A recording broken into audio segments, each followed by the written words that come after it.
My Side of the Mountain, Chapter 9. I Learned to Season My Food. The fire warden made a fire some time in the colder hours of the night. At dawn he was asleep beside white smoldering ashes. I crawled back to the gorge, fed Frightful rabbit bites, and slipped back to the edge of the meadow to check a box trap I had set the day before. I made it by tying small sticks together like a log cabin. This trap was better than the snares or deadfalls. It had caught numerous rabbits, several squirrels, and a groundhog. I saw, as I inched toward it, that it was closed. The sight of a closed trap excites me to this day. I still can't believe that animals don't understand why delicious food is in such a ridiculous spot. Well, this morning I pulled the trap deep into the woods to open it. The trapped animal was light. I couldn't guess what it was. It was also active, flipping and darting from one corner to the next. I peeked in to locate it so that I could grab it quickly behind the head without getting bitten. I was not always successful at this and had scars to prove it. I put my eye to the crack.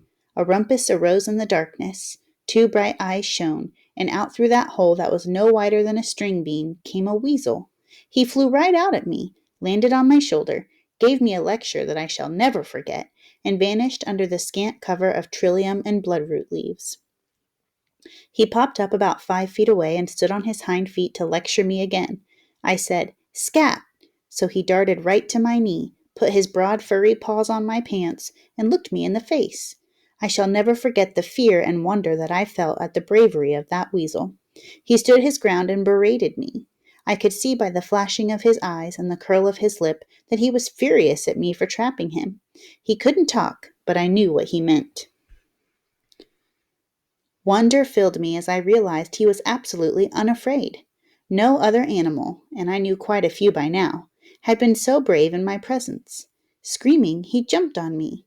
This surprised and scared me. He leapt from my lap to my head, took a mouthful of hair, and wrestled it. My goosebumps rose. I was too frightened to move. A good thing, too, because I guess he figured I was not going to fight back, and his scream of anger changed to a purr of peace. Still, I couldn't move. Presently down he climbed, as stately as royalty, and as he marched off, never looking back, he sank beneath the leaves like a fish beneath the water. Not a stem rippled to mark his way. And so the Baron and I met for the first time, and it was the beginning of a harassing but wonderful friendship.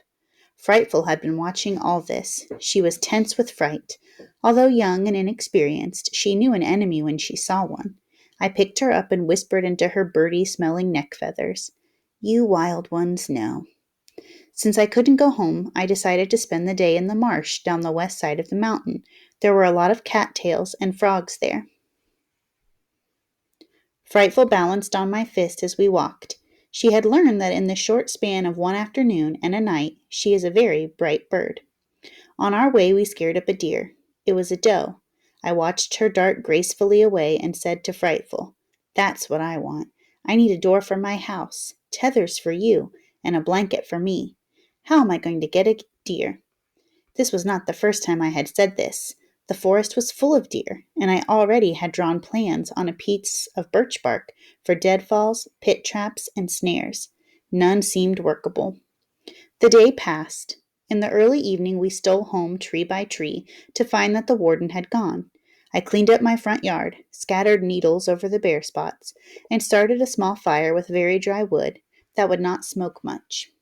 No more wardens for me. I liked my tree, and although I could live somewhere else, I certainly did not want to. Once home, I immediately started to work again. I had a device I wanted to try, and put some hickory sticks in a tin can and set it to boiling while I fixed dinner. Before going to bed, I noted this on a piece of birch bark. This night I am making salt. I know that people in the early days got along without it, but I think some of these wild foods would taste better with some flavoring. I understand that hickory sticks, boiled dry, leave a salty residue. I am trying it. In the morning I added, "It is quite true. The can is dry and thick with a black substance. It is very salty, and I tried it on frog's legs for breakfast. It is just what I have needed." And so I went into salt production for several days and chipped out a niche inside the tree in which to store it. June 19th. I finished my bed today.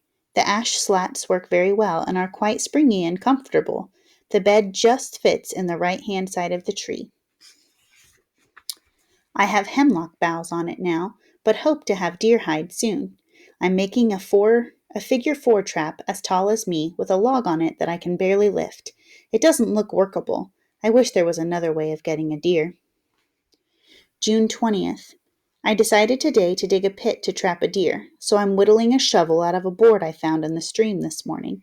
That stream is very useful. It has given me tin cans for pots and now an oaken board for the shovel. Frightful will hop from the stump to my fist. She still can't fly. Her wing feathers are only about an inch long. I think she likes me.